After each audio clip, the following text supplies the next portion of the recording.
4 a.m. Arizona, a calm desert sky, quiet neighborhoods still asleep, and then in a single instant, thousands of federal radios lit up with one message.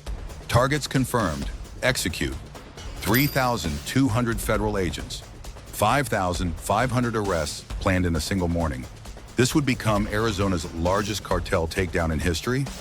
If you want more shocking real-world operations like this, hit subscribe now so you never miss the truth behind the headlines. For years, Americans were told that the Arizona border was secure, that the desert was a natural barrier criminals could not cross, that major drug pipelines were being intercepted before they could poison communities. But that confidence shattered the moment agents discovered what was hiding beneath their feet. Deep underground, 5 reinforced tunnels stretched from Mexico into Arizona. Not crude holes with shovels and luck. These tunnels were precision-built infrastructure, evidence of a cartel that thought like an army. Inside the passages, federal teams found concrete-poured walls, electrical lighting running the full length, ventilation systems to move air and heat, steel rails designed to haul massive loads quickly. This was not smuggling. This was engineering. And at the end of each tunnel sat rows of sealed cargo containers. Agents opened them to reveal 2.4 tons of narcotics, packaged in blocks marked with a familiar insignia, CJNG, Mexico's fastest growing and most violent cartel. But then came the real shock. Hidden among the shipments were financial ledgers tracking illegal payments moving through U.S. banks. The logs exposed something investigators feared for years: corruption inside the system. Some U.S. Border Patrol officers had accepted nearly $500,000 each within 3 months. Bonuses paid by cartel emissaries to ensure containers rolled through checkpoints untouched. That was the moment federal agencies knew. The enemy wasn't just outside the border, it was already inside. The tunnels triggered a classified multi-agency operation involving the FBI, DEA, HSI, CBP, and military intelligence advisors who had tracked cartel movements for years. Surveillance drones, digital intercepts, and undercover assets brought one horrifying truth into focus. CJNG had built a fully functional pipeline into America. Drugs traveled through tunnels into Arizona. From there, shipments fanned out to Phoenix, Chicago, Detroit, and beyond. The cartel's influence stretched across multiple U.S. states, using corrupted workers, forged paperwork, and communication systems encrypted with military-grade technology. Every clue pointed to one mastermind behind it all. A man federal agents only knew by his codename, El Arquitecto, the Architect. He had designed a network capable of pumping poison into U.S. cities every month, while staying invisible. And unless this system was dismantled completely, millions of lethal doses would continue to spread across the country. In 60 seconds, you'll see how the U.S. responded, and why the next phase looked more like a military raid than a police operation.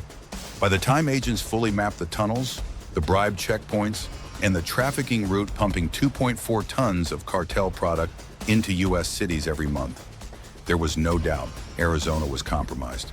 This was not a border problem anymore. It was a national infiltration. The U.S. response had to be overwhelming.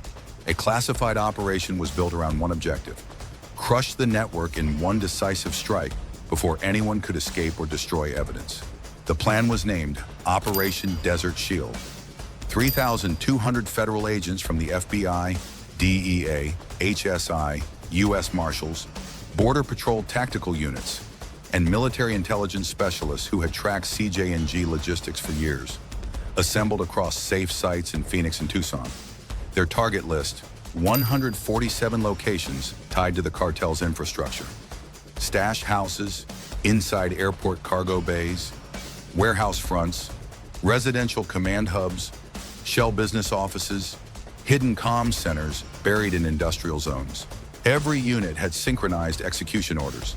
If even one team moved early, the entire network might vanish.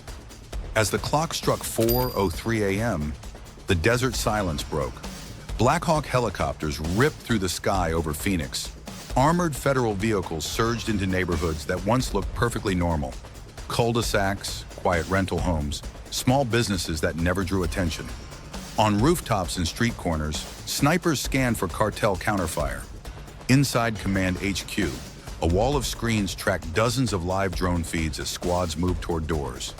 A single signal crackled across encrypted radios. Green light.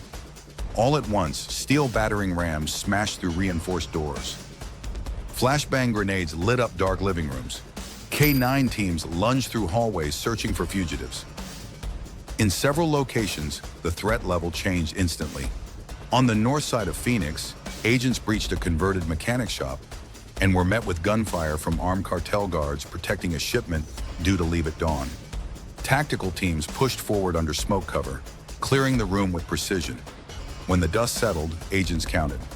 Industrial sealing machines, hazmat suits, precision scales, nearly $1 million cash spread across plastic tables, and bricks of product stacked like construction blocks. Every detail in that facility reflected El Arquitecto's design. Nearby, another SWAT stack slammed into a warehouse disguised as an agricultural distributor. When agents cracked open cargo crates labeled as farming machines, they found pallets of fentanyl concealed within false compartments. Federal command knew, if anyone slipped away, if even one tunnel supervisor escaped into the desert, the pipeline could start again. So units blocked highways, rail exits, and private airfields.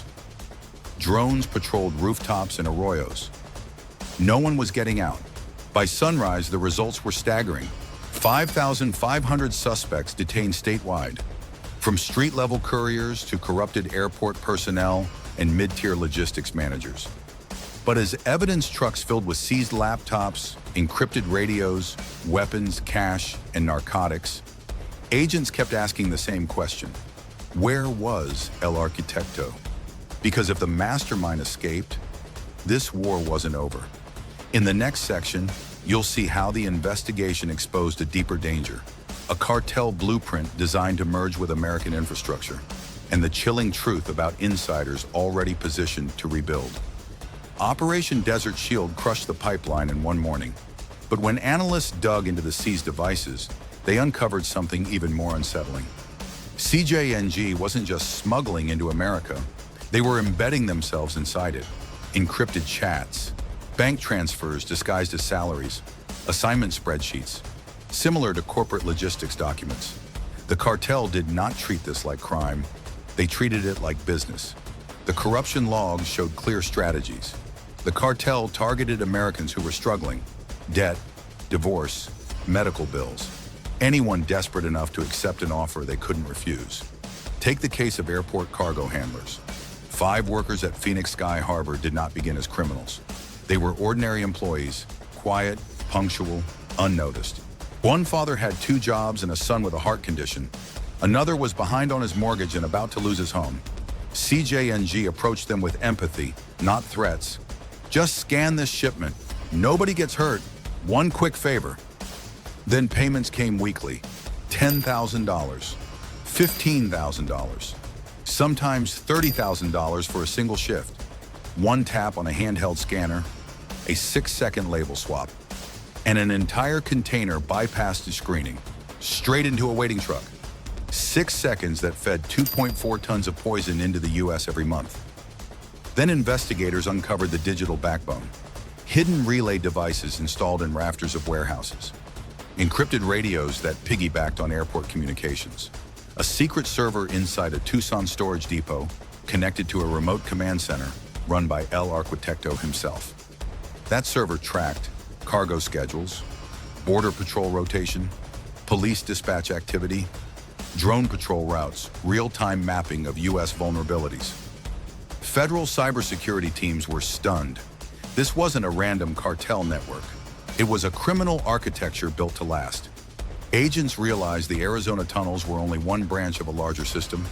Messages referenced route upgrades in New Mexico and West Texas, meaning if the Arizona pipeline fell, the cartel could simply reroute. This is the part no one saw coming. CJNG didn't hide from the system, they merged with it. For the first time, federal leaders admitted publicly, this wasn't a smuggling case, this was an infiltration. And the question shifted. Had the takedown ended the threat, or had it only exposed how deep the infection ran? While communities celebrated the arrests, officials privately warned El Arquitecto was still out there. still watching, still planning, because he had accomplished something cartels rarely achieve. He turned American infrastructure into his own supply chain. When the sun climbed over the desert that morning, Arizona looked the same. Schools opened, shops unlocked, traffic rolled normally through Phoenix. But beneath that ordinary routine, the state had just survived the largest cartel infiltration in its history. Operation Desert Shield was a success, but agents understood the victory came with a warning. Arrests had stopped the pipeline temporarily, but the structural damage remained. The tunnels, the bribery scheme, the airport infiltration, all of it proved how easily a criminal network could blend into daily American life without anyone noticing. As federal teams processed thousands of seized phones and laptops, analysts found evidence of hundreds of compromised insiders. Some were still employed. Some had helped the cartel unknowingly, and every recovered message hinted that El Arquitecto had planned backups in case Arizona ever fell. The public reaction across the state was immediate. Town halls in Phoenix, Yuma, and Tucson filled with residents demanding answers. How did 5 tunnels get built under the desert? How did airport employees shift millions in narcotics without detection?